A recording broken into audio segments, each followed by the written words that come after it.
ఎప్పుడు అనుకోలేదండి ఇటువంటి వీడియో చేస్తారని, అసలు చేస్తారని ఉద్దేశం కూడా లేదండి. కాకపోతే పరిస్థితులు చాలా దారుణంగా అయిపోయినాయండి, అందుకే చేయాల్సి వస్తుంది. నిజానికండి మా అమ్మ ఎంతో కష్టపడి కట్టుకున్న ఇల్లు అయితే పడిపోయిందండి వర్షం కారణంగానే. కానీ ఆ వీడియో పెట్టి నా బాధను మీకు చెప్తారు అనుకున్నాను కానండి, మిమ్మల్ని బాధ పెడతారు అనుకోలేదండి. కానీ ఆ వీడియో చూసి చాలా మంది అయితే బాధపడ్డారండి. కానీ నేను బాధపడుతుంటే నన్ను మీ సొంత తమ్ముడు అనుకుని, మా అమ్మని మీ అమ్మని అనుకుని ఇలా చాలా మంది అయితే కామెంట్ అయితే పెట్టారండి నా గురించి బాధపడతానే. అసలు మీరు ఎక్కడ ఉంటున్నారో, మీ సిచ్యువేషన్ ఎలాగుందన్న, ఇప్పుడు అమ్మ అంత బాగానే ఉందా, ఇప్పుడు హ్యాపీ అని చాలా మంది అడుగుతున్నారండి. కానీ నేను మళ్ళీ వీడియో చేసి మిమ్మల్ని బాధ పెడతారు అనుకోలేదండి. అసలు నేను కామెంట్ లో కూడా చాలా కామెంట్ లో కూడా పిన్ చేసి పెట్టానండి, ఇలాగా మిమ్మల్ని బాధ పెట్టి మళ్ళీ ఇంకొక వీడియో చేసి నేను బాధపడి మిమ్మల్ని బాధ పెట్టి అలా చేయకూడదు అనుకున్నానండి. కానీ కామెంట్ లో అన్న ఏమైంది అని చాలా మంది అడుగుతూనే ఉన్నారండి ఏ వీడియో పెట్టినని. అందుకేనండి మీరు అంతలా నన్ను మీ సొంత తమ్ముళ్ళ చూసుకున్నందుకు నేను ప్రతి విషయం అయితే చెప్తానండి. నేను ఏ మొక్క కూడా అవద్దు అన్నాను, ప్రతిది కూడా నా నోట్ల నుంచి నిజం అవుద్దండి. మీరైతే ఈ వీడియోని చివరి వరకు చూడండి. మీరు చివరి వరకు చూస్తేనే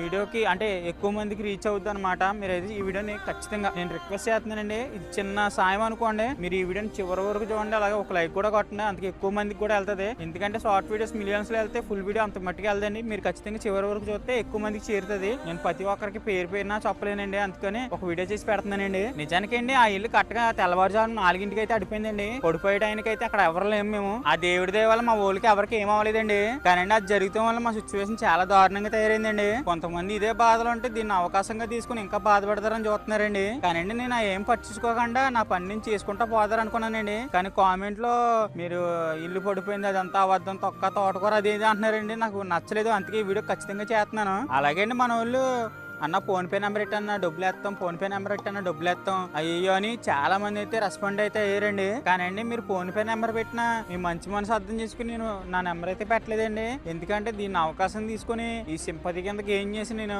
డబ్బులు సంపాదిద్దారని ఎప్పుడు అనుకోలేదండి, అలాగే ఎప్పుడు కూడా చేయను కూడా. అలాగే ఒకసారి అండి నాకు వీడియోస్ చేయడానికి డబ్బులు అవసరం అయితే డబ్బులు అడిగానండి.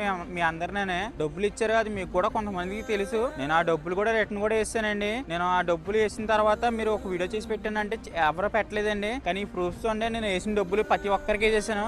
కానీ ఒక్కొక్క రూపాయి వేసారండి, కానీ వాళ్ళకే తిరిగి వేయలేకపోయాను. ఒక 10 మందికి వేస్తుంటే తర్వాత ఏమవుతుందంటే తిరిగి వేయడానికి ఆగిపోతుందండి, ఆ ఛాన్స్ అనేది ఉండట్లేదు వేయడానికి. నేను నిజం చెప్తున్నానండి, మీరు వేసిన డబ్బులు తిరిగి వేస్తానన్నాను, అలాగే వేసేసాను కూడానండి. మీరు చూసుకోవచ్చండి ప్రతి ప్రూఫ్ కూడా అన్నీ మొత్తం వేసేసిన డబ్బులు అండి ఇవన్నీ. ఈ ప్రూఫ్స్ చూసుకోండి, ప్రతి ఒక్కరికి అయితే డబ్బులు వేసానండి. మీకు ఏమైనా డౌట్స్ ఉంటే మీ వాట్సాప్ నెంబర్ పెట్టండి, మీ వాట్సాప్ నెంబర్ కి డీటెయిల్ గా పంపుతాను ప్రూఫ్స్ కూడా.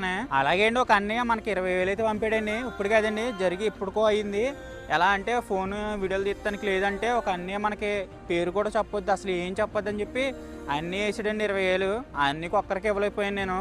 అన్ని మంచిదనం చూడండి, అన్నీ కూడా డబ్బులు వేసినట్టు చెప్పొద్దు, అసలు వద్దు కూడా అన్నాడండి. అయినా అండి మనకి యూట్యూబ్ నుంచి రెవెన్యూ కూడా సరిగ్గా రాదండి, దాని ప్రూఫ్స్ కూడా చూసుకోండి. మనకు వచ్చేది కూడా చాలా తక్కువ అండి, ఒక 3 నెలలు అయితే అసలు రాలేదు. కానీ నేను ఈ మధ్యలోనే 2-3 ప్రమోషన్లు చేశానండి. ఆ ప్రమోషన్స్ తోటే వీడియోస్ అన్ని నడిపించుకుంటూ వచ్చాను ఇప్పుడు దాకానే. అవి కూడా ప్రమోషన్స్ అని మీకు చెప్పే చేశానండి, కావాలితో ఒకసారి చెక్ చేసుకోండి. నేను చేసింది ఎలా అంటే 10 చెడ్డ ప్రమోషన్ లో ఒకటి మంచి ప్రమోషన్ అయితే తీసుకుంటానండి, మంచిదే చేయాలని. కానీ 10 చెడ్డే ఉంటాయండి, మంచిది ఒకటి వచ్చేటప్పటికి మనకి ఇబ్బంది అయితే అయిపోతుందండి. మనం చేసేదే తక్కువ అండి, ప్రమోషన్లు కూడా తక్కువ వస్తాయి. కానీ మేము చేసే అరకొర ప్రమోషన్ కూడా కొంతమంది కావాలని నెగిటివ్ గా కామెంట్ పెట్టి బ్యాడ్ చేయాలని చూస్తున్నారండి. అయినా అండి